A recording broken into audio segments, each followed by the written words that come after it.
আজকের রেসিপি কুলেখাড়া শাকের তরকারি। তো আজকে আমি নিরামিষ কুলেখাড়া শাকের তরকারিটা কিভাবে রান্না করেছি চলো দেখে নিই রেসিপিটা একবার।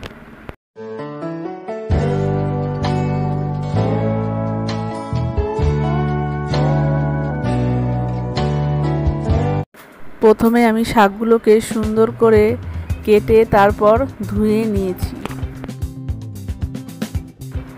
প্রথমে আমি একটা কড়াইতে সর্ষের তেল দিয়ে এর মধ্যে আমি কেটে রাখা সবজি আলু, পেঁপে ও কাঁচকলা দিয়ে ভালো করে নেড়ে চেড়ে নেব।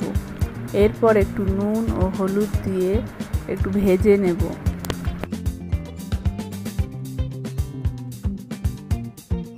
এরপর এর মধ্যে দিয়ে দেবো সামান্য একটু আদা বাটা, কাঁচা জিরে বাটা ও কাঁচা লঙ্কা বাটা দিয়ে কষিয়ে নেব।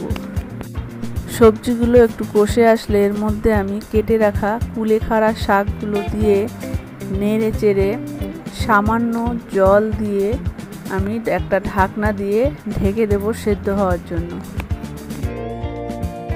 কিছুক্ষণ পর ঢাকনাটা তুলে নেব। তো আমাদের তরকারিটা রেডি হয়ে এসেছে। এবার আমি একটা পাত্রে নামিয়ে আবার কড়াইতে একটু সর্ষের তেল দিয়ে ও সর্ষে ফোড়ন দিয়ে তরকারিটা আবার ঢেলে দেব। তো এরপর নেড়ে চেড়ে আমি নামিয়ে নেব। তো রেডি হয়ে গেল আমাদের শাক তরকারি। রেসিপিটা যদি ভালো লেগে থাকে একটা লাইক ও সাবস্ক্রাইব অবশ্যই করে দেবেন।